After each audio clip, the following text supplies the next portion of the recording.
Welcome to the deep dive.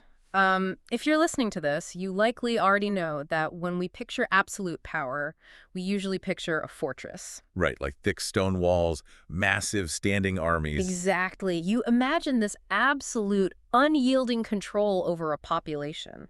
And from the outside, that architecture looks entirely impenetrable. Oh, for sure. It looks completely solid. But today, well, we are flipping that perspective entirely, because when you actually examine the person living inside that impenetrable fortress, you often realize something completely counterintuitive. Which is that those massive walls aren't really built to keep enemies out at all. No, they are constructed to keep the ruler's own paralyzing existential fear in. It is the ultimate self-made prison. And, exploring the mechanics of that self-made prison Yeah. is what makes the stack of historical and cultural source texts we are opening up today so incredibly relevant. Right, because today we are looking at the life of Krishna. Now, assuming you are familiar with the basic framework of this narrative, the tyrant king, the prophecy, the smuggled baby, the miracles, we are not going to sit here and simply recount the plot points for you. No, that's not what we do here. Our mission today is to unpack these sources as a masterclass in the psychology of power. We are exploring the anatomy of fear. And we're dissecting a really profound paradigm shift in how an ancient society viewed leadership, natural law, and resistance. Because the central tension throughout these texts isn't just a physical battle between good and evil, is it? Not at all. It is a fundamental clash between two entirely different operating systems. Right. On one side, you have this brute, ego-driven, highly centralized force, which is embodied by the tyrant king Kansa. And on the other. On the other, you have this decentralized, joyful, deeply resilient force represented by Krishna. And setting these two opposing philosophies on a collision course gives us a fascinating lens to examine human nature. I love that framing. So let's jump right into the sacred city of Mathura under the Yaduvansh dynasty. Let's do it. The sources immediately narrow in on Kansa. Now, Kansa isn't technically the rightful king, right? His father, Ugrasena, actually is. Right, but Kansa has basically seized the terrifying practical authority. Yes, and the text describes his psychological makeup as this highly volatile cocktail.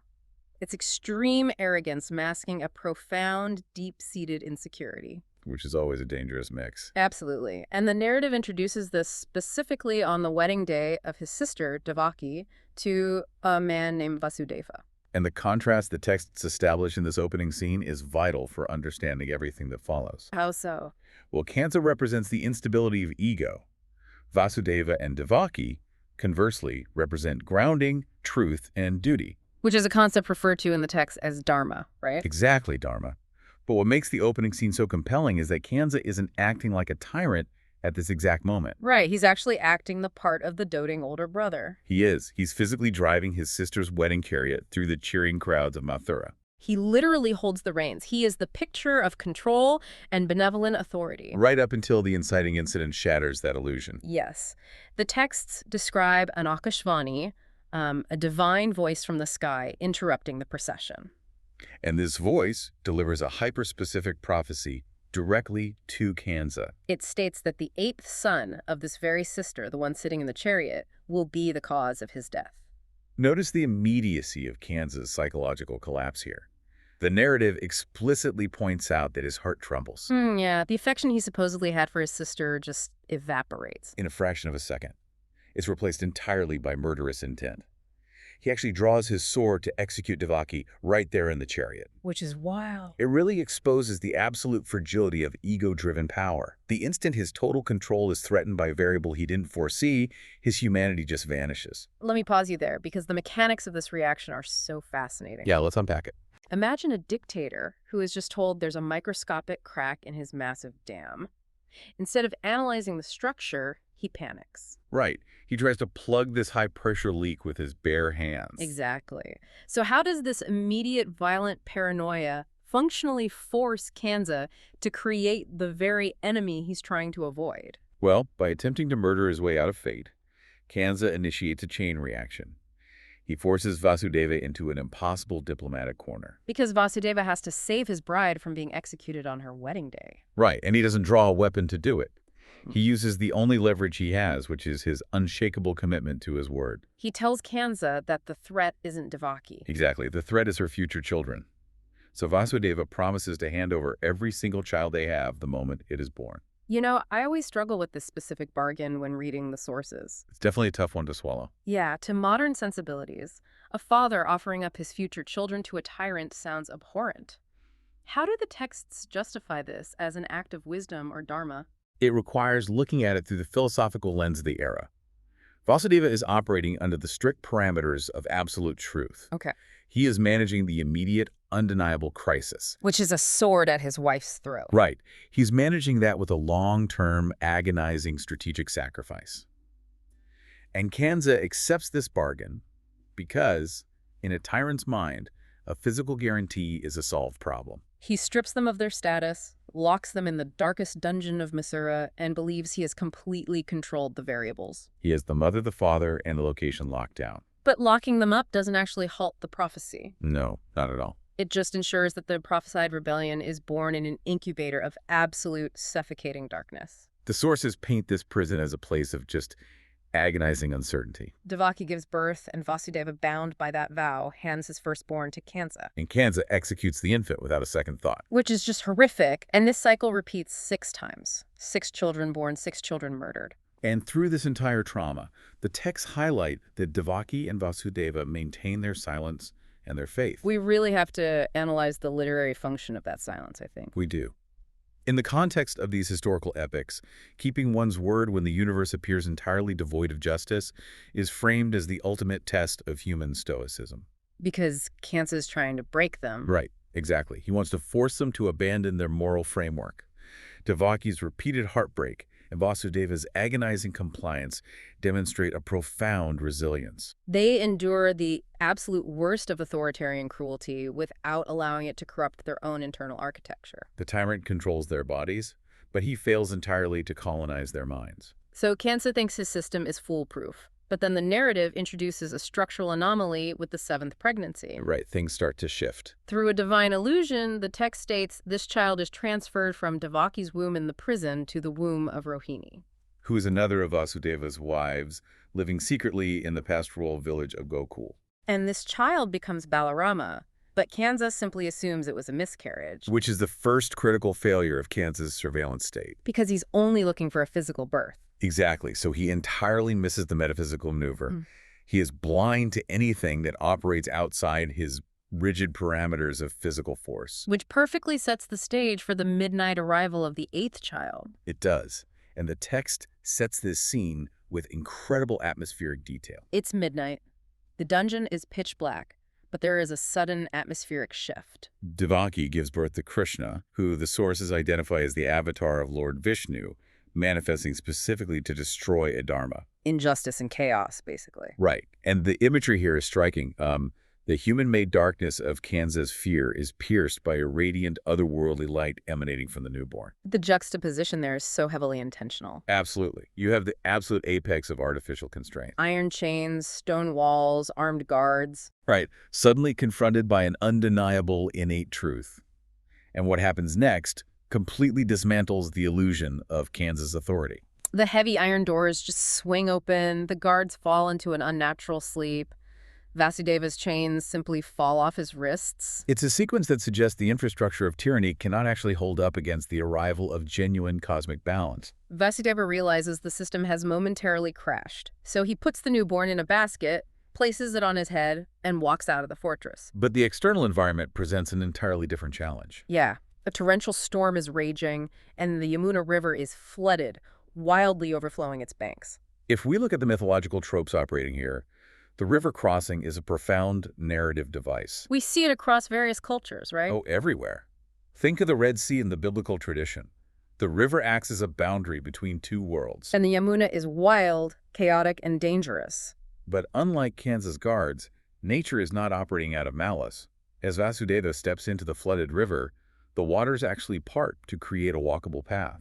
It's the classic birth canal metaphor, isn't it? Definitely. Moving from the dark, confined space of the prison through the water out into a completely new life. Nature yields to the divine truth, whereas the human tyrant tries to crush it. Precisely. The text is establishing that while Kansa can command armies and build stone walls, he has zero jurisdiction over the natural world. Right.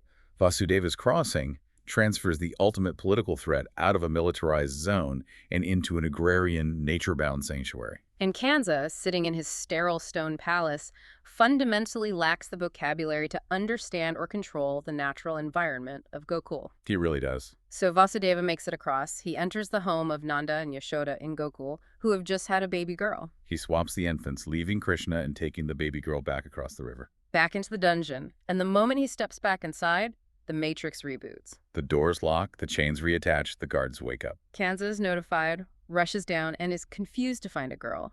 But his paranoia is so entrenched that he decides to execute the infant anyway. Consider the psychological breaking point this represents for Kanza. Yeah, tell me about it. He raises the child to smash her against the stone, but she slips from his grasp, flies upward, and reveals a divine form. She basically mocks his entire life's work, right? She does. She tells him his destroyer is already safe, growing elsewhere. He spent years turning himself into a monster, murdering his own family, destroying his kingdom's soul, all for a security policy that completely failed. And that realization pushes his paranoia into overdrive.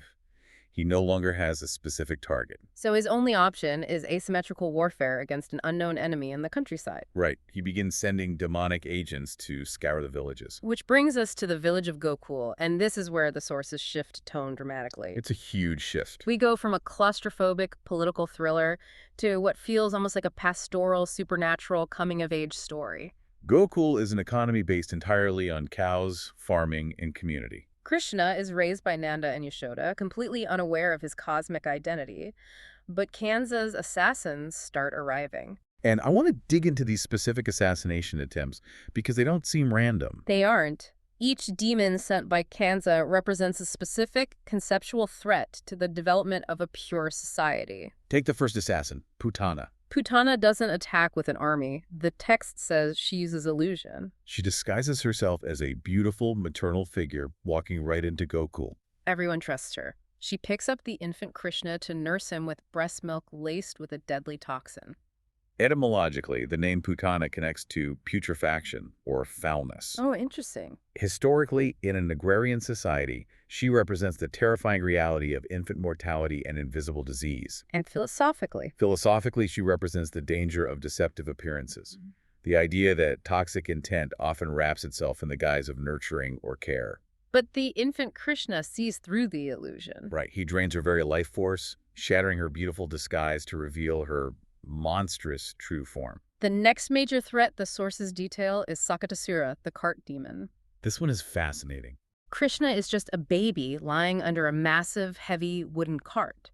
A demon possesses it and tries to crush him with its sheer weight. And baby Krishna simply kicks his tiny foot, and the entire massive structure shatters. Why a cart? Like, of all the things, why possess a cart? Well, a cart in an ancient village is a vehicle of commerce, of accumulated goods, of material weight. Okay, that makes sense. The demon possessing the cart symbolizes the crushing burden of materialism or rigid, heavy bureaucratic structures. So Kanza attempts to use the sheer weight of the physical world to crush this new paradigm. Exactly. And the imagery of a tiny, effortless kick from an infant completely dismantling a massive, heavy structure. It tells the reader that spiritual truth isn't threatened by material weight.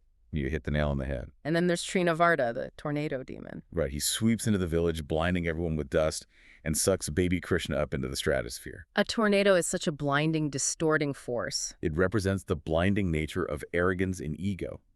It obscures vision and uproots foundations. So Trinavarta tries to carry Krishna away through sheer violent turbulence. But the text states that Krishna simply makes himself incredibly heavy. So deeply grounded in his own reality that the tornado cannot sustain the weight and the demon crashes to the ground. Exactly. It's fascinating. I keep picturing a corrupt, high-tech military regime sending elite strike teams with advanced weaponry to take out a toddler. That's a great analogy. And the toddler, while just cooing and playing with blocks, accidentally triggers a sequence that dismantles their weapons, bankrupts their funding, and neutralizes the threat without breaking a sweat. It makes Kansas' brute force look not just brittle, but profoundly ridiculous. It really highlights the central thesis of the narrative, doesn't it? It does. Dharma doesn't need to put on armor to defend itself against adharma. The sheer, immovable weight of reality naturally shatters the artificial illusions of a tyrant's power, Kanza is basically trying to fight gravity with a sword. which is a losing battle. As Krishna grows into a toddler, the challenges in Gokul evolve. The physical threats from Kanza continue, but the narrative focuses heavily on the complexities of parenting this divine, mischievous force. He becomes famously known as the Makan Chor, the butter thief. Yes, he sneaks into neighbors' homes, breaks their clay pots, steals their freshly churned butter, and shares it with his friends and even the monkeys. The butter thievery is rich with symbolism, isn't it? Oh, incredibly rich. Think about how butter is made. It requires the intense, continuous churning of milk until the essence, the richest part, separates and rises to the top. Right. In Vedic philosophy, this churning represents the spiritual endeavor of life, extracting the essence of devotion. So, by stealing the butter, Krishna is essentially claiming the pure devotion of the villagers. Exactly. He breaks the clay pots, which represent the physical body or material ego, to access the spiritual essence inside. The neighbors, the gopis, are constantly exasperated, though. They are. They march to Yashoda's house to complain, but the text notes that the moment they see Krishna's innocent smile, their anger instantly dissolves into overwhelming affection. Which leads perfectly into the Dhammabandhana leela, the famous rope incident. This is arguably one of the most philosophically dense moments in the entire text. Let's lay out the narrative first. Yashoda catches him stealing butter and decides he needs discipline. Right, she tries to tie him to a heavy wooden mortar with a rope. But when she goes to tie the knot, the rope is exactly 2 inches too short. She assumes she misjudged, gets more rope, ties it together, tries again. Still exactly 2 inches too short. She gathers rope from the entire village, building this massive pile of restraints, but every single time it falls maddeningly short. To understand this, we really have to look at what the rope represents. The rope is humanity's attempt to quantify, control, and bind the infinite using finite tools. Yashoda is applying physical laws, rules, and dogma to restrain something that fundamentally supersedes physics. It is the epistemological limit of human understanding. We keep adding ropes, right? Like new scientific theories, new religious dogmas, new philosophical frameworks. Trying to wrap our minds entirely around the universe. But the ultimate equation always falls just out of reach. It's the 2 inches of mystery we can never quite close. Perfectly said. So how does the text resolve this? How does he eventually get tied up? Well, Yashoda becomes exhausted. She is sweating, physically drained, and completely bewildered. And in that moment of exhaustion, her frustration with trying to enforce a rule vanishes. Leaving only pure, unadulterated love for her child. The text says that the moment she approaches him purely with love rather than force, Krishna willingly allows himself to be bound. Think about trying to hold water. Okay. If you clench your fist as hard as you can, trying to trap it by force, the water just slips through your fingers. You're left with nothing. Right. But if you relax your hands and gently cup them, you can hold the water perfectly. That's a beautiful way to put it. The text is arguing that the ultimate truth, or the divine, cannot be subjugated by intellectual or physical force. It only yields to devotion. It completely redefines the hierarchy of power within the narrative. It does. The love in Gokul is shown to be a stronger binding agent than the thickest iron chains in Kanza's dungeon. However, as beautiful as this dynamic is, the external reality of Kanza's escalating paranoia means their village is fundamentally compromised. The attacks are getting worse. To survive, the community realizes they must migrate.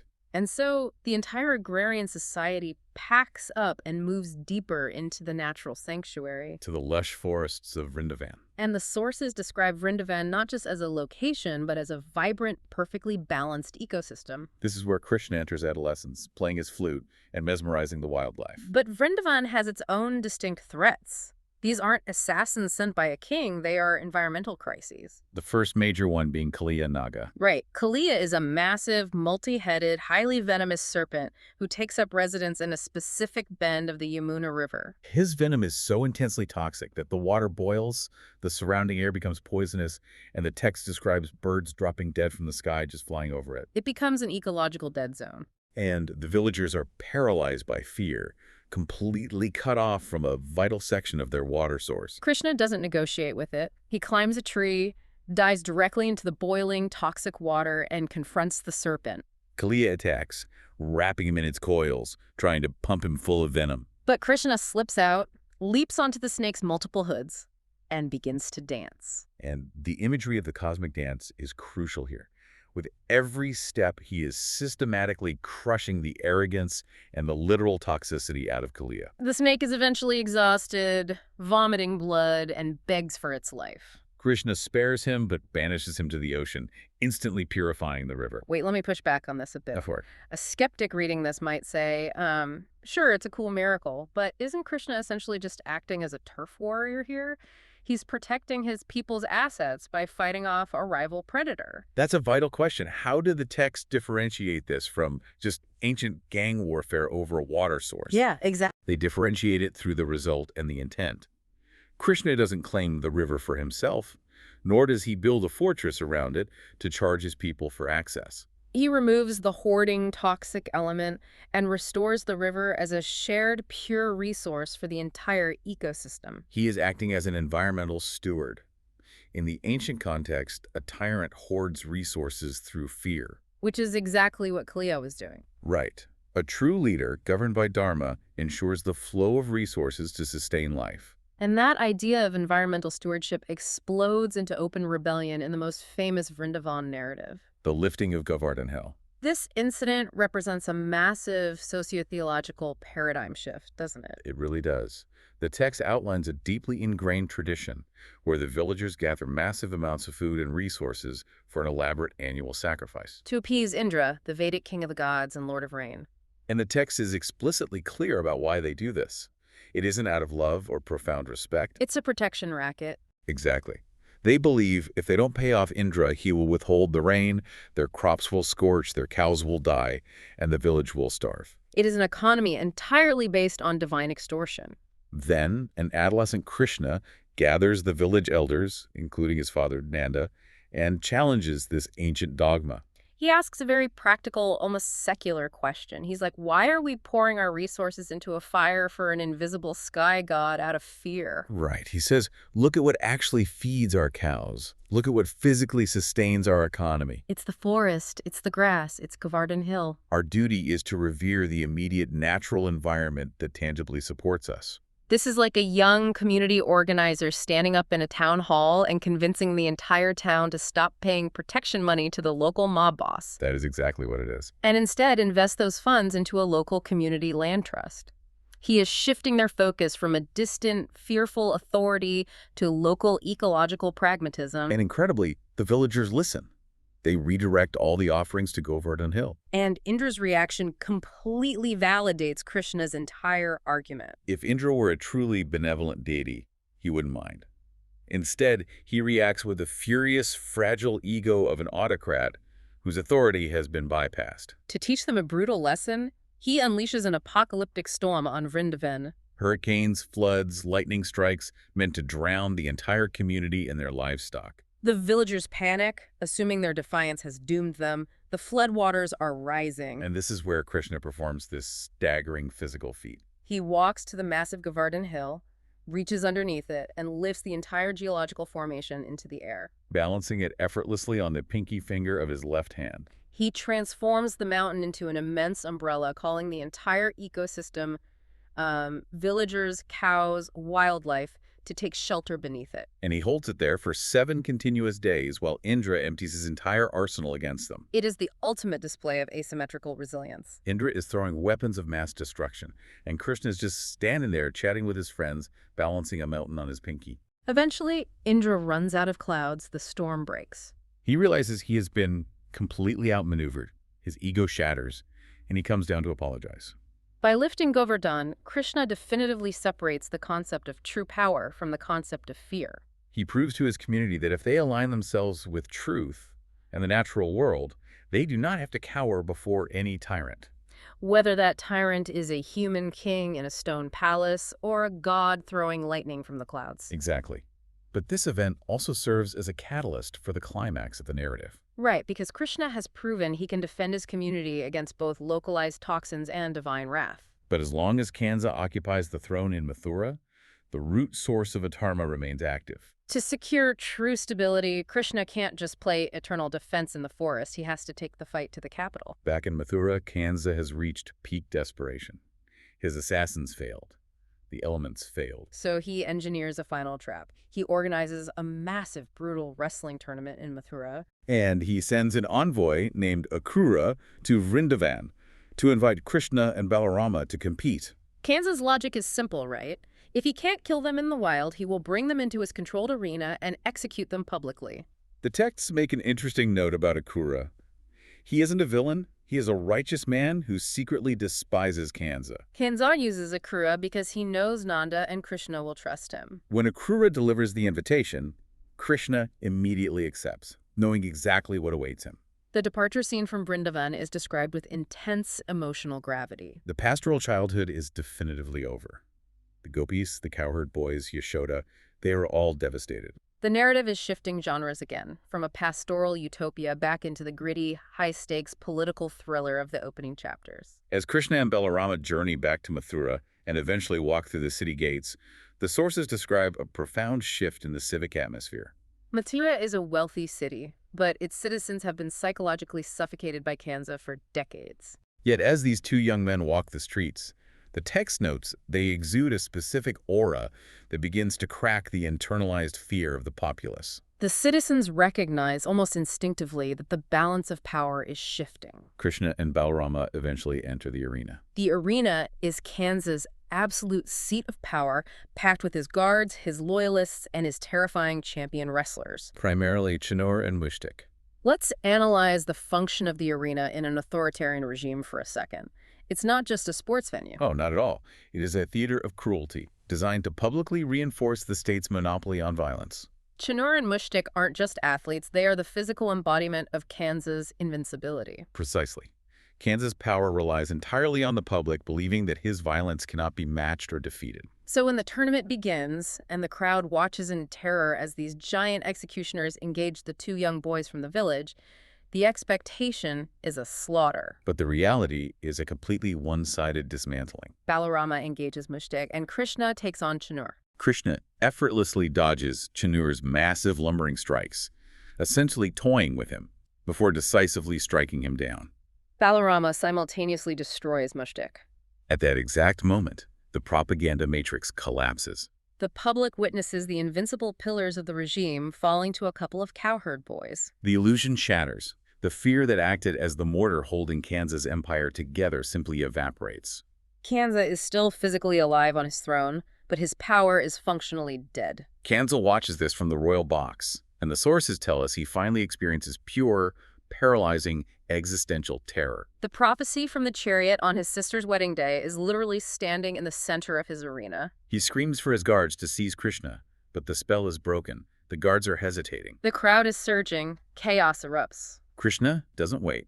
He scales the platform, marches directly up to the throne, drags the tyrant down by his hair into the dirt of the arena, and delivers the fatal blow. The prophecy is fulfilled. The reign of terror ends. It does. It makes you wonder, after all the atrocities Kansa committed to outrun his fate, what ultimately defeated him? Right. Was it the physical blow in the arena, or was it the crushing, inevitable realization that all his horrific actions were entirely pointless?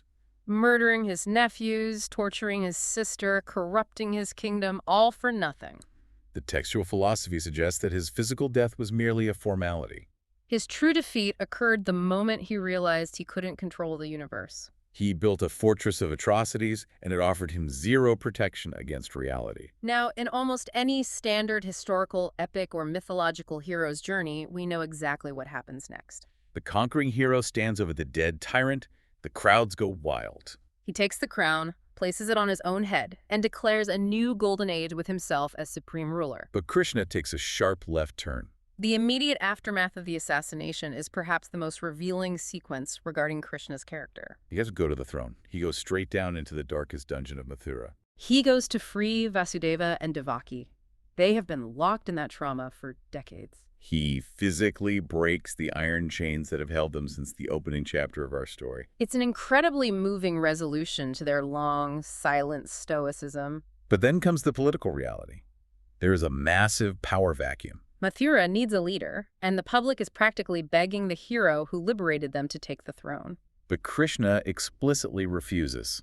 Instead, he seeks out Ugrasena, Kansa's father, the rightful elder king who Kansa had deposed and imprisoned years prior. Krishna reinstates Ugrasena as the king of Mathura. I want to focus on how rare this is.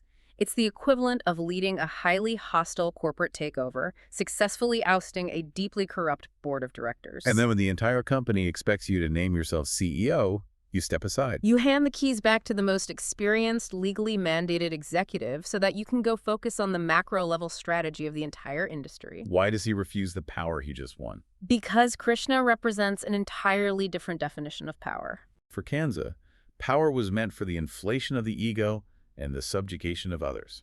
By stepping back and empowering Ugrasena, Krishna demonstrates that true leadership isn't about personal glory or a cult of personality. It is about establishing and maintaining institutions of dharma. He shifts from being a revolutionary warrior to a constitutionalist. It's one thing to have the skill set to tear down a corrupt system. It is an entirely different, arguably more difficult skill set to build a functional, just society in the aftermath. Krishna recognizes that the revolution is not the end goal, institutional stability is. The sources conclude this segment of his life by outlining his transition into a strategist, a diplomat, and a profound social reformer. He works behind the scenes, helping Ugrasena stabilize the economy and building diplomatic alliances with neighboring kingdoms. He proves in Mathura that he can handle absolute power without being corrupted by it. And structurally, the text suggests that this specific trait, his egoless detachment from power, is exactly what qualifies him for his ultimate historic role. As the master strategist and the voice of the Bhagavad Gita in the impending massive war of the Mahabharata. It is an incredible narrative arc. Let's synthesize what we've unpacked today. Let's do it. We started in a pitch-black, fear-soaked prison cell built by a tyrant trying to control fate. We followed the spark of truth across a raging river into a pastoral sanctuary. We analyzed how a mischievous youth disarmed assassins not with greater violence, but with the immovable weight of reality. We watched him challenge ancient religious dogma, advocate for environmental stewardship, and finally march back into the capital. To shatter the theatrical illusion of authoritarian invincibility. And through every single one of those events, the sources maintain a consistent philosophical argument. Fear creates a deeply brittle, paranoid infrastructure that will inevitably collapse under its own weight. Genuine strength, by contrast, is rooted in an unwavering commitment to truth, a deep connection to the natural world, and an egoless dedication to the greater good. As we wrap up, I want to circle back to our opening thought about fortresses. We talked about how Kansa lived his entire life trapped inside the architecture of his own intimidation. Building on that, I want to leave you with a final provocative concept from these texts. What is it? Throughout this massive, violent epic, facing demonic assassins, highly toxic environments, furious gods, and a murderous dictator, the sources note that Krishna never actually acts out of reactive anger or vengeance. Wait, really? Not even against Kansa? Not even then. The texts describe his actions, even the highly destructive ones in the arena, as leela, a divine play. He operates with a calm, focused detachment, acting solely to restore balance, not to settle personal scores.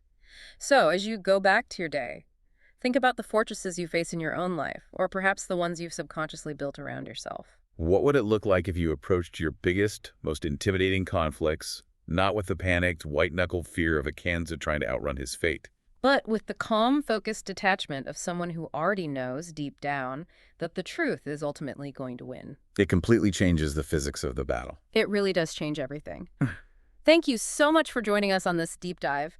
Keep questioning the fortresses, keep exploring the profound wisdom hidden in these ancient sources, and we will catch you next time.